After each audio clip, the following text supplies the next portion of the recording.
경기 육아종합지원센터가 알려주는 보육교직원의 보육활동 침해 행위 대응 및 예방. 보육교직원은 영유아를 보호하고 교육하는 보육 전문가로서 영유아의 성장과 발달에 중요한 영향을 줍니다. 그러므로 어린이집에서는 보육교직원이 외부로부터 부당한 간섭이나 과도한 요구로 보육활동이 침해받지 않아야 하며, 원장은 보육교직원에게 보육활동을 원활하게 수행할 수 있는 보육 환경을 제공해야 합니다. 보육활동 침해 행위란 어린이집 영유아 보호자가 보육활동 중인 보육교직원의 정당한 보육활동을 부당하게 간섭하거나 제한하는 모든 행위를 의미합니다. 보육교직원 보육활동 침해 행위 유형에는 폭행, 상해, 모욕, 명예훼손, 협박, 강요, 업무방해, 불법 정보 유통 행위, 무단 촬영, 녹음, 배포, 무고, 손괴, 성희롱 및 성폭력 범죄, 반복적 민원제기 행위, 부당 업무 강요 행위, 보육활동 부당 간섭 행위, 정당한 생활지도 방해 행위 등 기타 보육활동 침해 행위가 있습니다. 보육교직원 보육활동 침해 행위가 발생 시 대응 방안에 대하여 알아볼까요? 보육활동 침해 행위가 발생한 경우 대응 방안은 다음과 같습니다. 단계별로 자세히 알아볼까요? 1단계, 보육활동 침해 발생 인지입니다. 예를 들어 보호자가 온라인, SNS에 교직원의 실명을 언급하며 사실과 다른 글이나 비방성 내용을 게시하거나 대면, 전화, 메신저에서 폭언, 협박, 모욕 등으로 보육활동을 방해하는 것과 같은 행위가 발생한 경우 즉시 보육활동 침해로 인지하고 기록을 시작합니다. 2단계, 보육활동 침해 여부 점검입니다.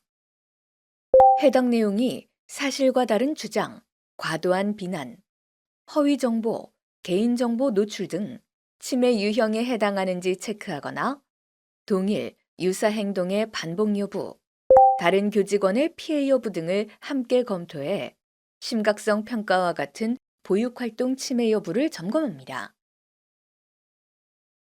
3단계, 원장에게 보고 및 공식 기록입니다. 교직원은 원장 선생님에게 게시물, 대화 내용, 발생 경위 등을 구두 및 서면 보고 병행하여야 하며, 원장은 보육활동 침해 여부, 교직원 보호 필요성, 동일, 유사 사례 반복 여부, 기관 차원의 조치 필요성 등을 검토하여 후속 절차 결정해야 합니다. 후속 절차가 결정되었다면 다음으로 4단계, 사실관계 고지 및 즉시 침해 중단입니다. 보호자에게 사실과 다르다는 점을 알리고 보육활동 침해에 해당하므로 즉시 중단해 줄 것을 요청하여야 합니다. 만약 전화, 대면이 어려운 경우에는 동일한 취지를 문자, 메신저로 남기고 이후 절차 진행을 위해 기록 보관해야 합니다. 5단계, 운영위원회 안건 상정 여부 검토입니다. 즉시 조정, 설명이 가능한 경미한 사안이거나 신속, 직접적인 해결이 가능하다면 마무리되겠지만, 피해 교직원이 공식적인 문제 제기 또는 기관 개입을 희망하는 경우나 해당 사안이 향후 분쟁으로 확대될 가능성이 있는 경우, 어린이집 영유아들의 안전 및 보육 환경 전반에 부정적 영향이 우려되는 경우, 기관의 공식적, 중립적인 운영위원회를 통한 심의가 필요합니다. 6단계, 운영위원회 안건 상정 및 심의입니다. 운영위원회 안건 상정되면 피해 교직원의 진술서를 제출받아 침해 경위, 기관의 1차 대응, 보호자 주장, 피해 교직원 요구, 재발 가능성 등을 운영위원회에서 심의받게 되는데요.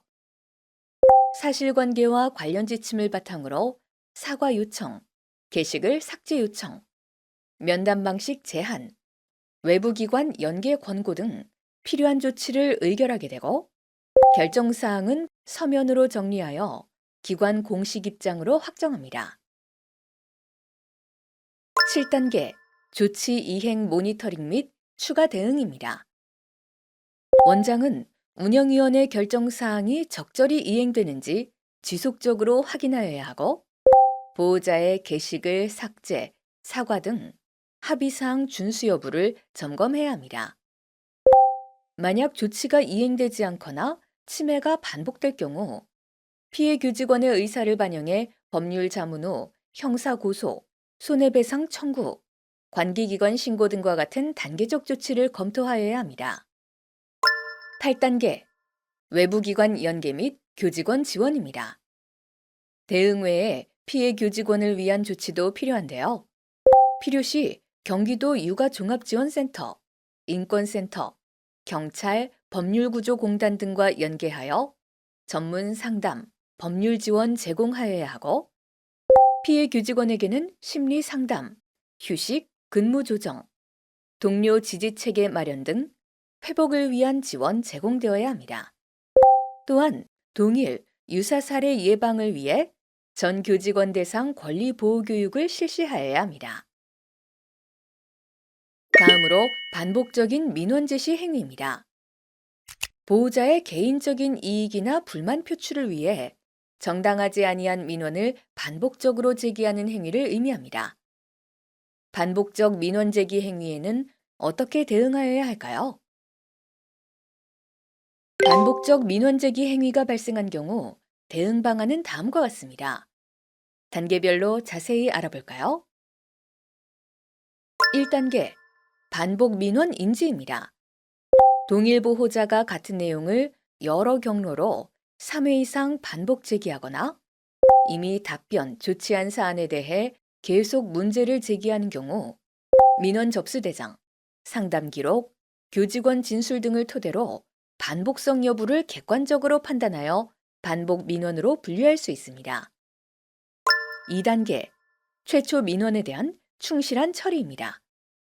반복 민원임을 인지하게 되면 초기에 사실관계를 충분히 조사하고 관계 법령, 지침, 기관 규정 등을 근거로 성실히 답변하되 이후 판단의 기준 자료로 활용하기 위해 면담 내용, 설명 내용, 보호자의 동의 여부 등을 상세히 기록하여야 합니다. 3단계 반복 민원 판단 및 통지입니다. 만약 동일, 유사 민원이 다시 제기된 경우 동일 사안에 대한 조사, 조치, 답변이 완료되었고 추가 사실 변화가 없는 경우 재조사 또는 답변이 어려움을 서면으로 안내하되 반복 민원 판단 근거를 함께 설명하여 오해를 방지하는 것이 중요합니다. 4단계 응대 방식 범위 제한입니다. 지속적인 반복 민원으로 교직원의 정신적, 신체적 소진 또는 보육 활동에 지장이 발생하게 된 경우 전화, 대면 응대 시간, 횟수를 제한하고 이후에는 서면, 이메일 등 공식 채널로 응대할 수 있습니다. 또한 인격 모독, 고성, 욕설, 협박, 허위 주장 등이 동반되는 경우 악의적, 집요한 반복 민원의 경우 형법상 업무방해죄 성립이 가능함을 안내하고 반복적 모욕, 명예훼손성 표현은 경찰 신고가 가능함을 안내해야 합니다. 5단계 운영위원회 자문 심의 활용입니다. 만약 반복 민원이 장기화되거나 다른 영유아들의 기본권, 기관 운영에 영향을 주는 경우 운영위원회 안건을 상정합니다. 운영위원회는 민원 내용의 타당성, 기존 조치의 적절성, 추가 안내, 교육, 규정 정비 등을 심의하게 되고 심의 결정 사항은 보호자에게 서면으로 안내합니다. 6단계 외부 기관 및 법률 지원 연계입니다. 반복 민원 과정에서 교직원에 대한 모욕, 협박, 명예훼손성 게시물, 과도한 정서적, 업무적 압박 등이 발생하게 되면 녹취나 문자 등의 증거를 확보 후 경기도 육아종합지원센터, 지자체, 권익위, 인권위, 경찰, 법률구조공단 등과 같은 외부기관에 상담, 신고하시면 됩니다. 외부기관 자문 결과는 운영위원회 및 교직원과 공유하고 반복 민원에 대하여 대응 기준을 준비하는 데 활용합니다. 아동학대로 신고된 경우 어떻게 대응해야 할까요? 먼저 정당한 생활지도와 훈육은 아동학대가 아닙니다.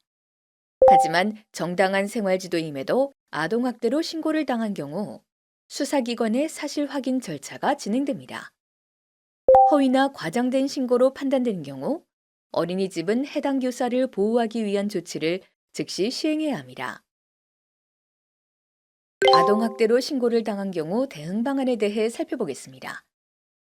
단계별로 자세히 알아볼까요? 1단계 사실 확인 및 기록입니다. 아동학대 신고 접수 시 보호자 주장 및 신고 내용을 문서화하고 사건 당시의 교직원 진술, 보육일지, 연락일지, CCTV 자료 등을 모두 수집해야 합니다. 또한 교직원의 진술 준비를 지원하는 것도 중요합니다. 초기 사실 기록의 정확성은 진술 일관성 검증의 핵심 요소가 되므로 혐의 없음 판단의 핵심 요소로 작용합니다. 2단계 원장 보고 및 침해 행위 판단입니다. 먼저 보호자의 주장이 명백한 허위, 과장인지 또는 오해 가능성이 있는지를 우선 검토해야 합니다. 이때 경찰 지침 기준에 따라 판단이 이루어집니다. 아동에게 신체적 손상이 있었는지, 위험 행동을 제지하기 위한 불가피한 조치였는지, 일회적 정당 행위인지, 정당한 생활지도 범위에 해당하는지 검토합니다. 3단계 보호자에게 사실관계 안내입니다. CCTV, 교직원 진술, 목격자, 보육일지 등 객관적 자료를 근거로 사실관계를 설명하고 보호자의 우려가 사실과 다르게 해석된 부분이 있음을 안내해야 합니다. 이때 불필요한 감정적 대립을 피하고 오해를 해소하는 방향으로 설명하는 것이 중요합니다.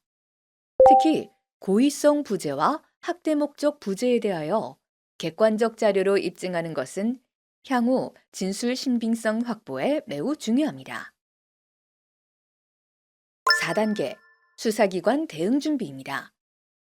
교직원은 시간대별 상황을 구체적으로 설명하고 안전보호 목적을 명시하며 경찰 지침의 판단 요소를 반영하여 진술을 준비합니다. 아울러 CCTV 영상, 보육 일지, 행동 관찰 기록, 안전 연락 일지, 목격 진술, 아동 신체 상태 확인 자료 등을 증거로 제출해야 합니다. 5단계 아동학대 혐의 없음 결론 후 후속 조치입니다. 보호자에게 조사 결과를 공식 서면으로 안내하고 반복 신고나 허위 신고 정황이 있는 경우 명예훼손, 허위 신고죄 등의 법적 책임 가능성을 고지해야 합니다. 또한 피해 교직원의 심리 안정 및 원활한 직무 복귀를 위한 보호 조치를 시행하고 기관 내부 재발 방지 대책을 정비합니다. 다음으로 보육교직원 보육활동 침해 행위 관련 판결 사례를 살펴보겠습니다. 첫 번째 사례는 어린이집 출입구에서 발생한 보육활동 침해 사례입니다. 오전 9시 25분경 어린이집 출입구에서 학부모가 보육교사와 의견 충돌로 격분했습니다. 학부모는 원장과 교사를 향해 큰 소리로 반복적인 사과를 요구했고 교사의 퇴거 요청을 거부했습니다. 자녀 등원 시에도 출입구에서 너나 들어가세요. 어디서 아침부터 따라와요? 라며 교사를 밀치고 소리를 지르는 등 약 4분간 소란을 피웠습니다.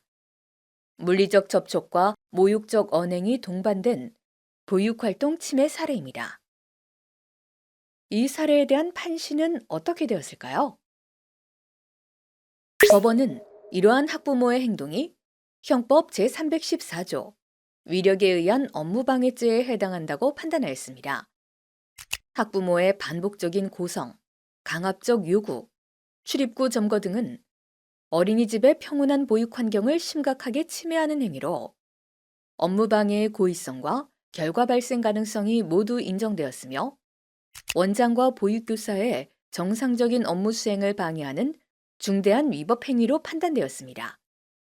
또한 학부모가 자신의 요구를 관철시키기 위해 어린이집을 압박하고 물리적, 언어적 위력, 즉 폭언과 폭행을 행사한 행위는 형사처벌 대상이 될 수 있다고 법원은 판시했습니다.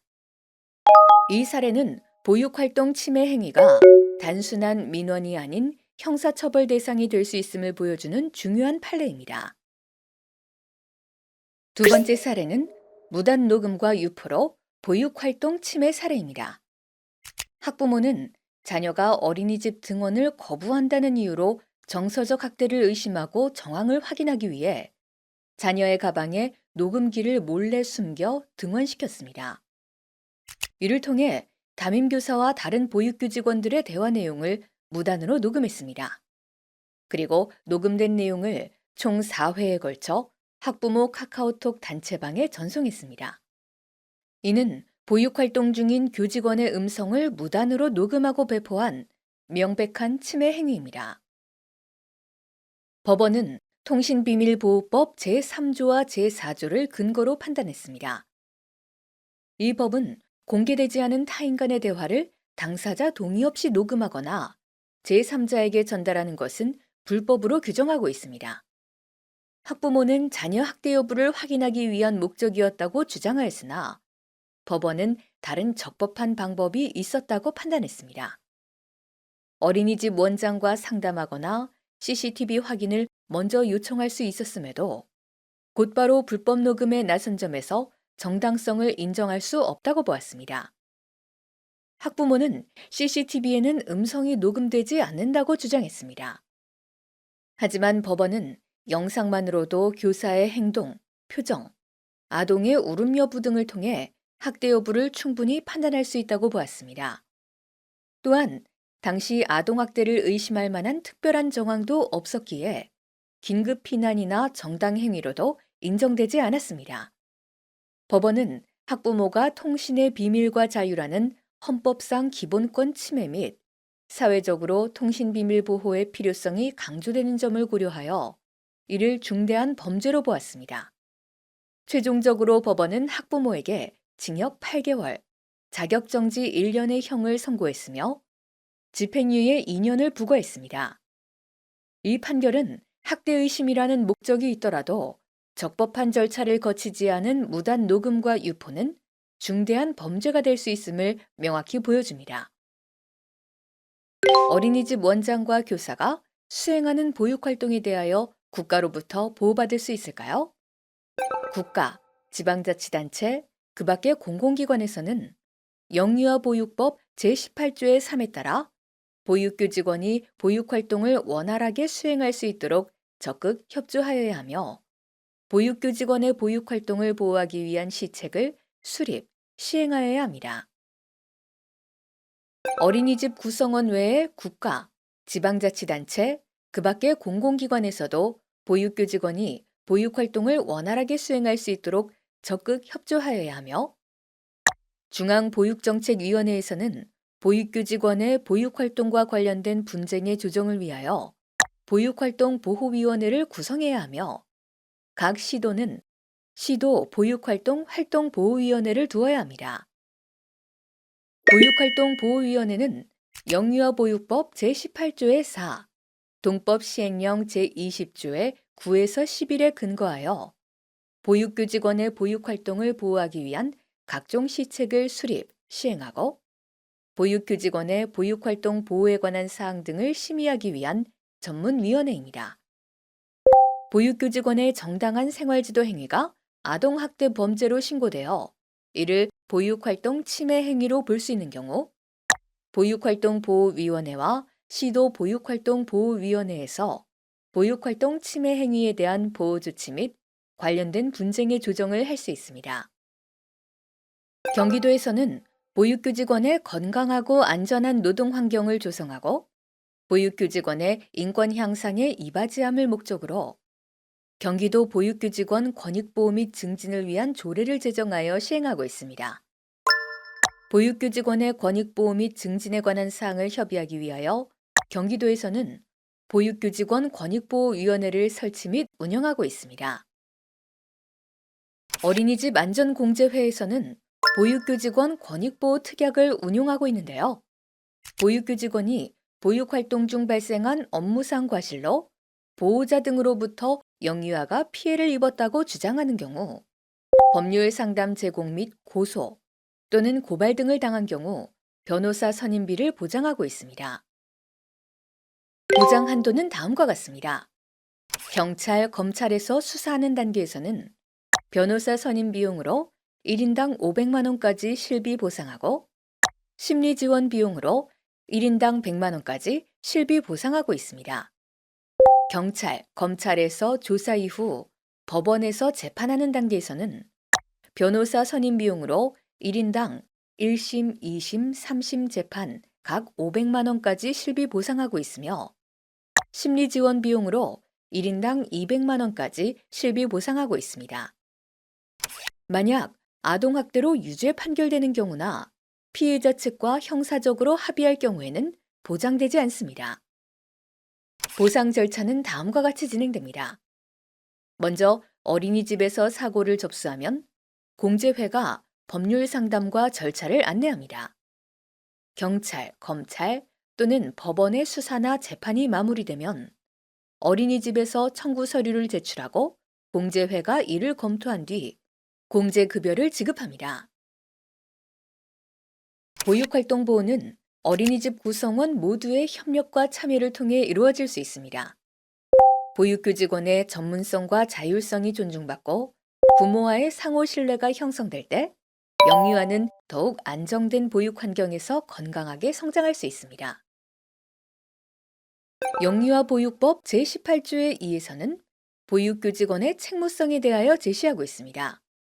보육교직원은 영유아를 보육함에 있어 영유아에게 신체적 고통이나 고성, 폭언 등의 정신적 고통을 가하여서는 아니 되며 업무를 수행함에 있어 영유아의 생명, 안전 보호 및 위험 방지를 위하여 주의 의무를 다하여야 합니다. 보호자도 자녀의 어린이집 생활에 관심을 가지고 보육활동을 지원해야 하며 원장 또는 보육교사의 정당한 생활 지도를 존중하여야 합니다.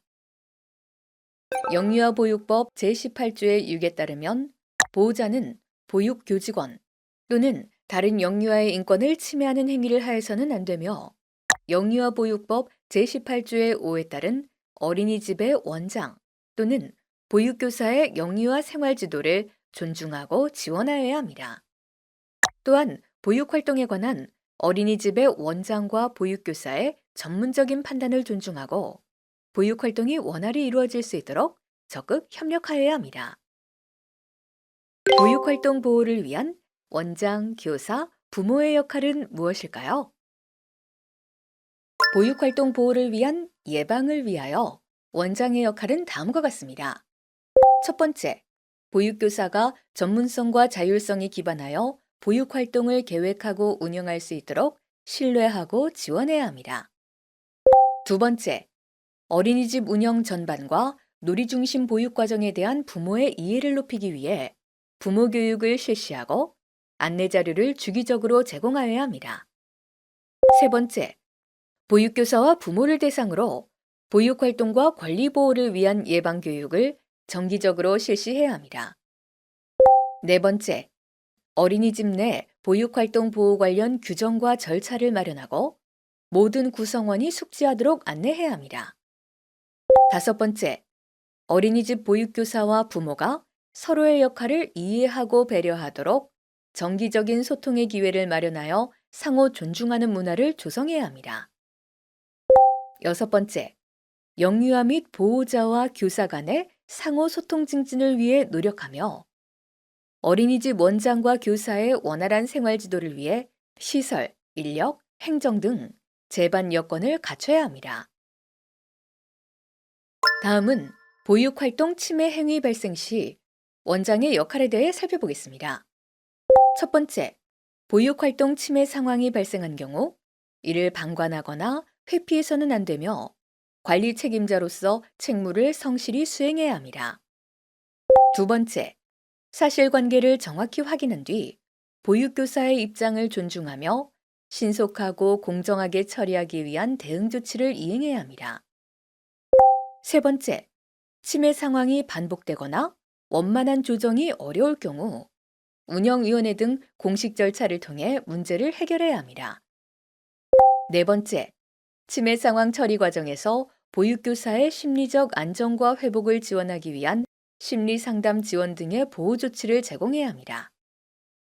다섯 번째, 사건 처리 후 재발 방지를 위해 보호자, 보육교사 모두에게 관련 규정과 올바른 상호작용 방법을 안내해야 합니다.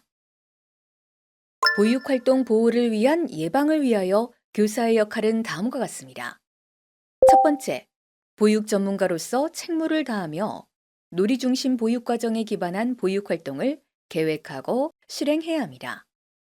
두 번째, 부모와 해당 반의 보육 과정에 대해 공유하고 보육 활동에 대한 이해를 높이기 위해 적극적으로 소통해야 합니다. 세 번째, 영유아에 대한 부모의 관심을 이해하고 자녀의 발달 상황에 대해 정확하고 객관적인 정보를 제공하여 가정의 이해 도움을 지원해야 합니다. 네 번째, 부모의 감정과 입장을 존중하고 의견을 경청하며 감정적 상황에서도 침착하고 공감적인 태도로 소통하여 신뢰를 유지해야 합니다. 다음은 보육활동 침해 행위 발생 시 교사의 역할에 대해 살펴보겠습니다. 첫 번째, 부당하거나 무리한 요구를 받는 경우 침착하고 존중하는 태도로 대응하고 해당 상황이 보육활동 침해에 해당됨을 명확히 알려야 합니다. 두 번째, 침해 상황이 발생할 경우 사실관계를 정확하게 기록하고 문서화하여 원장에게 보고하고 신속하고 적절한 대응을 해야 합니다. 세 번째, 필요시 관련 법과 기관의 공식적인 보호 및 지원을 요청해야 합니다. 보육활동 보호를 위한 예방을 위하여 부모의 역할은 다음과 같습니다. 첫 번째, 어린이집의 보육 철학과 놀이 중심 보육 과정을 이해하고 보육 전문가로서 원장과 보육교사를 존중하는 태도를 가져야 합니다. 두 번째, 자녀의 발달을 효과적으로 지원하기 위해 어린이집과 협력하며 가정에서도 일관성 있는 양육 및 지도를 해야 합니다. 세 번째, 가정통신문, 알림장, 면담, 부모 참여 활동 등을 통해 어린이집과 소통하며 보육교사와 협력적 관계를 유지해야 합니다. 네 번째, 보육교사의 업무 시간과 사생활을 존중하며 비상 상황이 아닌 경우 연락을 자제하고 다섯 번째, 자녀 양육의 1차 책임자로서 부모의 역할을 성실히 하며 어린이집을 신뢰하고 보육교직원과의 협력을 통해 자녀 발달을 함께 책임져야 합니다. 여섯 번째, 어린이집 원장과 교사의 전문적인 판단에 따른 생활 지도를 존중하고 따라야 하며 보육 활동이 원활하게 이루어질 수 있도록 협력해야 합니다. 다음은 보육 활동 침해 행위 발생 시 부모의 역할에 대해 살펴보겠습니다. 첫 번째, 자녀와 관련한 문제가 발생했을 경우 감정적인 대응을 자제하고 객관적인 사실관계를 먼저 파악해야 합니다. 두 번째, 갈등이 발생하여 상담이 필요한 경우 사전에 원장 또는 해당 보육교사와 약속을 정한 뒤 방문하여 대화해야 합니다. 세 번째, 자신의 과도한 간섭이나 부당한 요구가 보육활동 침해가 될 수 있음을 인지하고 이러한 행위를 하지 않도록 주의해야 합니다.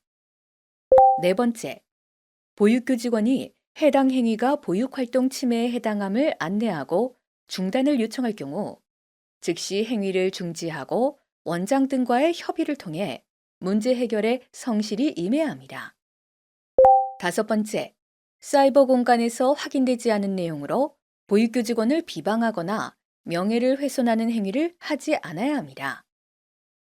여섯 번째, 교사와의 갈등이 확대될 우려가 있거나 어린이집에 요청이 있을 때는 원장 또는 공식 절차를 통해 문제를 해결해야 합니다. 일곱 번째, 문제 해결 이후에도 동일한 상황이 반복되지 않도록 어린이집과 지속적으로 소통하며 협력해야 합니다. 보육교직원의 보육활동 침해 행위 발생 시 대응 관련하여 상담을 원하시는 선생님께서는 경기도 육아종합지원센터 보육교직원 고충 처리 창구로 전화 주시기 바랍니다. 혼자 고민하지 마세요.